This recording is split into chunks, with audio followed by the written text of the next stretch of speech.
So, have you ever heard the word deconstruction and just your brain kind of shuts down? Yeah, you are definitely not alone. It's got this reputation for being super difficult, totally misunderstood. But today, we're going to tackle it. We're going to make it make sense together. And you've probably bumped into this word in some pretty weird places, right?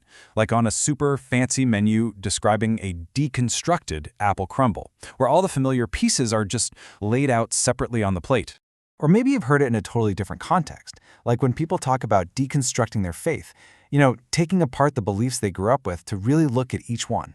So, in both of these examples, it kind of sounds like it just means to take something apart. And, well, yeah, but that's barely scratching the surface. To really get it, we need to go deeper. Where did this whole idea even come from? What was it meant to do? Because its original purpose was way more radical than just separating ingredients on a plate. All right, so first things first. We're going to deconstruct deconstruction. Yeah, I know. But we've got to separate how we use it today from its, deep philosophical roots. Okay, so before we can really get what deconstruction is, we have to understand the world it was arguing against. For literally thousands of years, Western philosophy was chasing one big thing: solid, stable, universal meaning. And this whole quest, it was built on this big idea called the metaphysics of presence. Sounds complicated, but stick with me. It goes all the way back to Plato, and the basic idea is that there's some kind of pure, universal truth with a capital T out there. And language is just supposed to be like a clean window we look through to see it. But then, in the early 20th century, this linguist, Ferdinand de Saussure, came along and basically flipped the whole table over. He completely changed the game, and he really paved the way for deconstruction. He argued that words don't have meaning on their own, like the word cat doesn't mean what it does because of some special, essential catness inside of it. Nope, it means cat because it is not dog, and it is not rat, and it is not bat. Meaning, he said, comes from the differences between words. Okay, so if meaning isn't this stable thing just sitting there waiting for us, if it's created by all these differences, then how in the world are we supposed to read anything? Well, that is where deconstruction and the philosopher Jacques Derrida come in. Let's actually break down how this process works. So Derrida said that our whole way of thinking is built on these pairs of opposites, what he called binary oppositions. But here's the kicker. These pairs are never equal. He called them violent hierarchies because one term is always, often without us even realizing it, seen as better than the other. Just think about it for a second. We tend to value speech over writing, right? We see it as more authentic. We value reason over emotion, presence over absence, good over bad. The first step of deconstruction is to hunt for these hidden power structures in whatever you're reading. So you see, this isn't just about blowing things up for fun. It's a really careful reading strategy. First, you find that hidden hierarchy. Then, you flip it. You temporarily overturn it. What happens to an argument if, just for a moment, you decide to value emotion over reason, or writing over speech? And then, the final step, and this is so important, is not to just leave it upside down.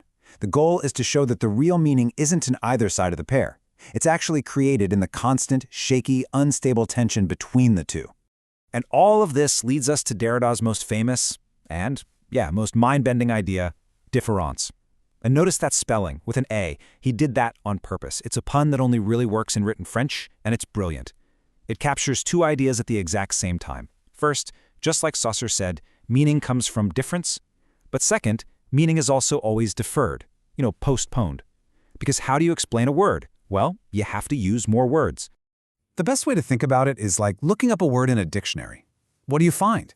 The definition, which is just a bunch of other words. So then you have to go look up those words, right? And their definitions are made of, you guessed it, even more words. You're basically trapped in this endless chain of signs, and you never, ever get to some final pure meaning that isn't just more language. That chase? That constant postponement? That's différance. The meaning you're looking for is never fully there. It's always just around the next corner. Now, an idea this big, this radical, it was never going to stay locked up in philosophy departments. Its influence just exploded. It spread like wildfire through pretty much all of the arts and humanities. I mean, just look at this list. It really shows you how much of a game changer this was. In literary criticism, it helped people find all these hidden complexities in books. In law, people used it to question if legal doctrines were really as objective as they claimed to be. It completely changed how historians read old documents, how architects even thought about buildings. And, importantly, It became this incredibly powerful tool for scholars who were challenging the old, traditional hierarchies of gender and identity. And this quote here from J. Hillis Miller, this really gets to the heart of it. Deconstruction is not a dismantling of the structure of a text, but a demonstration that it has already dismantled itself. See, deconstruction isn't something you do to a text. It's about showing how a text, because of its own internal tensions, is already kind of falling apart at the seams all by itself. Okay, but of course, an idea this wild and this radical, you know it's going to get misunderstood. And oh boy, has deconstruction been at the center of some epic arguments and myths. Let's just tackle the biggest one head on. You've probably heard this quote, "There is nothing outside of the text." This gets thrown around all the time to argue that Derrida thought reality wasn't real, that it's all just words, and that, a text can mean whatever you want it to mean. But that is a huge misreading, and it's based on a really bad translation. The original French is "Il n'y a pas de hors texte," which is much better translated as "there is no outside of context." Derrida wasn't saying reality isn't real. He was saying the exact opposite. His point was that we can never get to reality without context. Everything we know, everything we understand, is filtered through the text of our language, our history, our culture. There's no pure, unfiltered outside that we can just step into. And Derrida himself hated giving it a simple definition. He actually preferred to explain what deconstruction is by talking about what it isn't. He'd say, look, it's not some mechanical method you can just apply like a formula. It's not a critique that pretends to be standing on some higher, objective ground. And it's definitely not an analysis that thinks you can just break a text down into its simple, stable little parts. It's more like a habit, a constant state of being alert to how complex language really is. So after all that, where does this leave us with the whole idea of meaning? Let's try and nail down a final takeaway. For my money, this quote from the literary critic Barbara Johnson is one of the clearest and most helpful definitions I've ever found. It's not about random doubt or saying nothing means anything. No, it is a careful teasing out of warring forces of signification within the text itself. It's about finding those built-in tensions, the different meanings pulling against each other that are already there.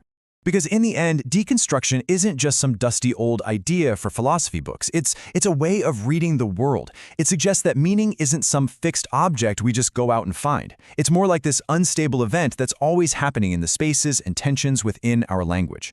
So I'm going to leave you with this thought to chew on. If that's true, if meaning isn't fixed, but is created in these constant tensions, how does that change the way you read everything around you? How does it change how you see the world?